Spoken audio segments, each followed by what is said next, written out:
Basta basahan ang unang pumapasok sa isip natin, madumi. Pero ngayon ang basahan, lumevel up na raw. Literal na rags to riches. Dahil hindi na lang daw ito pampuna sa mga dumi sa bahay. Seat cover, blankets, damit, ilan lang yan sa obra ng American designer na si Elise McMahon.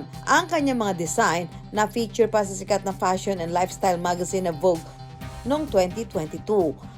Ang goal daw ni Elise, mabawasan ng mga textile waste sa kanyang mga disenyo. Kaya ang ginamit niya, mga retasong tela at nahalintulad ito sa Pinoy version natin na basahan. Sa isang tent na ito sa Payatas, Quezon City, nagbabanding ang mga magkakapit-bahay hindi para makipagmaritesan, kundi para gumawa ng basahan.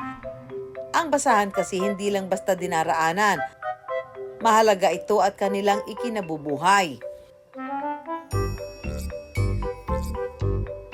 Isa sa pinakamatandang basahan maker dito ang 64 na taong gulang na si Mang Renato, na certified basahan maker mula pa noong 2005. Nagsimula po kami niyan, nagtrabaho yung anak ko panganay. Nakaipon kami ng 7,000.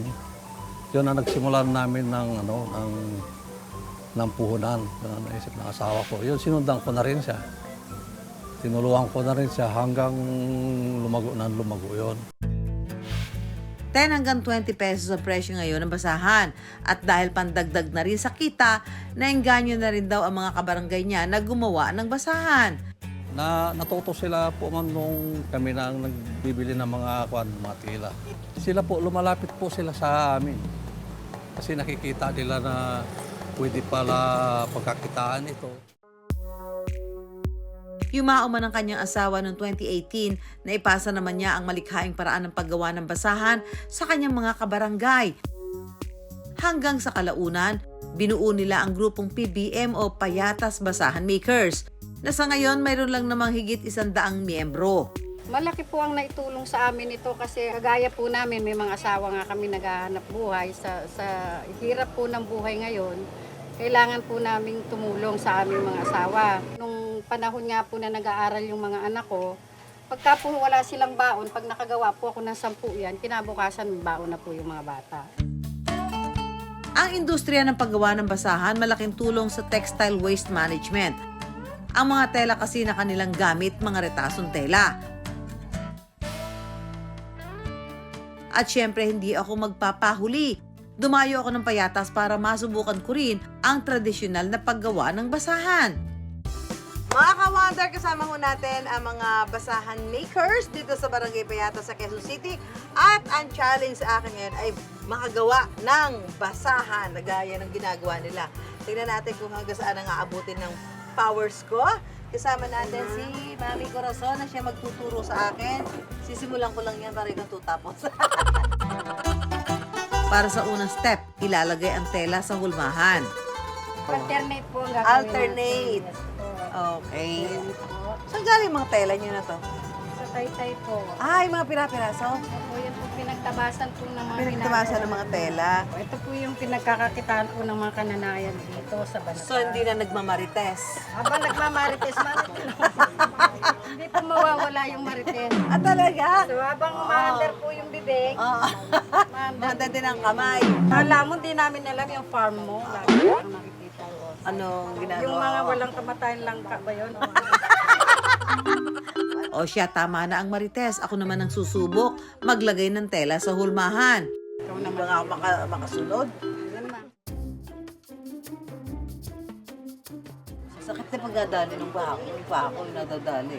Bumubunggo yung daliri. Masakit-sakit din, ano? Kapag nailagay na ang tela sa hulmahan, ihahabi na ito. Ito. Apo. Tapos ito. Apo. Mukhang 1 linggo yata, hindi kayo matatapos dito. Joke lang, parang masaya. Grabe ka naman. Sa linggo, wala tayong kikitain dito. Asa ba ba? Tama ba? Mukhang kahit pambili ng gatas din sa kikita. At para sa huling proseso, ilalak na ang tela gamit ang isang hook. Kung pasok Di pa po kasi siya nasusunod. Ay, hindi pa ba? Next week, tapos na tayo. Mga ka-wonder, na-challenge talaga ako sa paglak ng basahan. Bakit hindi natarantas? Parang balik-balik.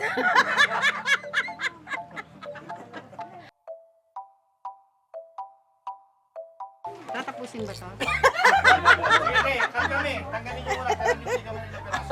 Teka lang. Teka lang, Charlie.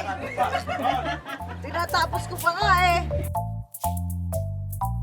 So, eto na. Ang ginawa na. Tabingi. Oh, eto na yung nagawa natin. Halata ko gawa ko. Ayan. Eto na yung basahan. Ang galing. Di ba? Sino mag-aakala na ito ay retaso Ito lang? po yung aming original na gumagawa.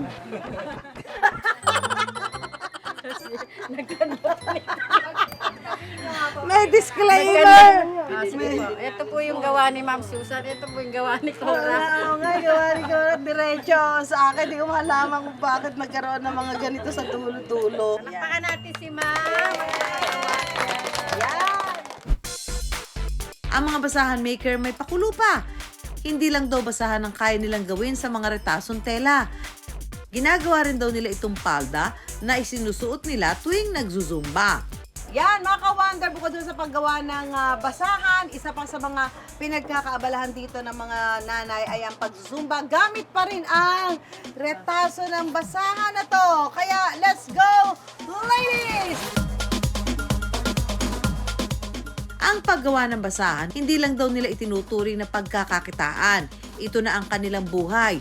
Dahil ang magkakabarangay, nakabuo na ng isang pamilya na magkakatuwang sa pang-araw-araw.